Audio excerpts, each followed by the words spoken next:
नमस्कार। आज हम बात करेंगे एक ऐसे केस की, एक ऐसी कहानी की जिसे हम परत दर परत खोलेंगे।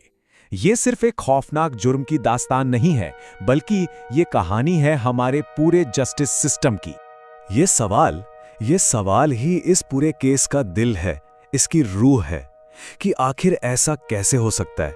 कोई अदालत जानती है कि कातिल कौन है और फिर भी उसे जाने देती है, उसे आजाद कर देती है। चलिए इसी उलझन को सुलझाने की कोशिश करते हैं।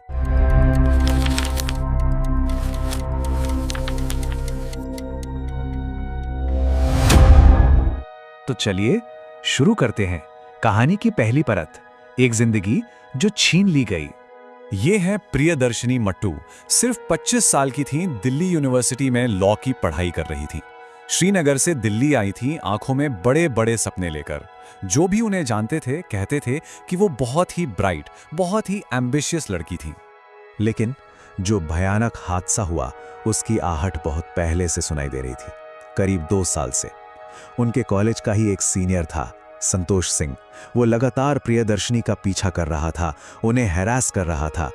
परिवार वालों ने ऐसा नहीं कि कोशिश नहीं की, उन्होंने कई बार पुलिस में कंप्लेंट भी की। यहां तक कि प्रियदर्शनी को कुछ वक्त के लिए पर्सनल सिक्योरिटी भी दी गई। पर 23 जनवरी 1996 को यह सब कुछ बेमानी हो गया। उस दिन प्रियदर्शनी मट्टू अपने ही घर में मृत पाई गईं। उनका रेप और मर्डर किया गया था। और यहीं से खुलती है इस कहानी की दूसरी परत, एक ऐसा अदालती फैसला जिसने पूरे देश को हिलाकर रख दिया। ये बात है साल 1999 की, मतलब मर्डर के 3 साल बाद।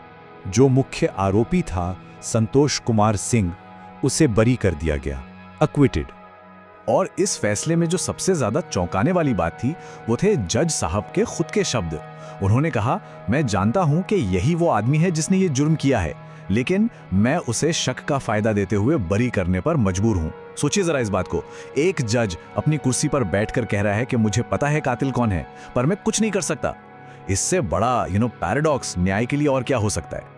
तो इस फैसले ने ना एक और परत खोल दी। अब सवाल सिर्फ एक इंसान पर नहीं था, अब कटघरे में पूरा का पूरा सिस्टम आ खड़ा हुआ था। तो सवाल यह है कि आखिर ऐसा हुआ क्यों? भाई, जज को पता है, फिर भी बरी क्यों किया? तो जज ने अपने फैसले में खुद वजह गिनाई। पहली, आरोपी का पिता एक बहुत बड़ा पुलिस ऑफिसर था। दूसरी, दिल्ली पुलिस ने जानबूझकर केस में ढिलाई बरती। तीसरी, पुलिस के अपने ही गवाह झूठे साबित हुए। चौथी, सीबीआई पर डीएनए रिपोर्ट से छेड़छाड़ का इल्जाम लगा। और पांचवी, जो सबसे अहम गवाह था, जो घर का नौकर था, उसे कभी कोर्ट में पेश ही नहीं किया गया। मतलब ये एक पूरी लिस्ट थी जो बता रही थी कि सिस्टम में कितनी बड़ी गड़बड़ियां थीं। यहां तक कि जज ने यह भी कहा कि ऐसा लगता है जैसे कानून का राज उन लोगों के बच्चों पर लागू ही नहीं होता जो खुद कानून के रखवाले हैं। ये बहुत बड़ी और कड़वी सच्चाई थी जो अदालत में कही गई। लेकिन कहानी यहां खत्म नहीं हुई। कहते हैं ना, जब सिस्टम फेल होता है तो लोग, जनता अपनी आवाज बुलंद करती है। और बस यहीं से खुलती है इस केस की चौथी परत, पूरे देश का गुस्सा। इस फैसले के बाद तो जैसे आग ही लग गई। पूरे देश में जबरदस्त गुस्सा था। मीडिया ने, आम लोगों ने इस केस को छोड़ा नहीं, इसे जिंदा रखा। और इस पूरी लड़ाई का चेहरा बने प्रियदर्शनी के पिता चमन लाल मट्टू। एक पिता का संघर्ष, उनकी हिम्मत ने ही न्याय की जो एक छोटी सी लौ थी उसे बुझने नहीं दिया। और इस पब्लिक प्रेशर का, मीडिया के दबाव का असर हुआ। अब हम आते हैं कहानी की 5वीं परत पर, वो परत जहां न्याय ने वापसी की। जरा देखिए कि ट्रायल कोर्ट और हाई कोर्ट में कितना फर्क था। एक तरफ ट्रायल कोर्ट जहां सालों लग गए, दूसरी तरफ हाई कोर्ट जहां सिर्फ 42 दिनों में रोज सुनवाई हुई।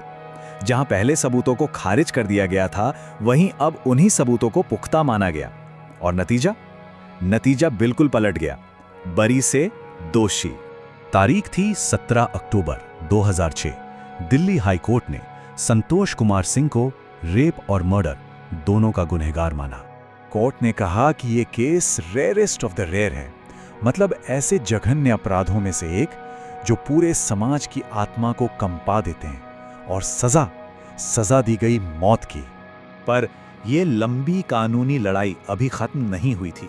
एक आखिरी परत, फाइनल लेयर अभी बाकी थी, और वो थी देश की सबसे बड़ी अदालत, सुप्रीम कोर्ट का फैसला। एक बार इस पूरे सफर को देखिए।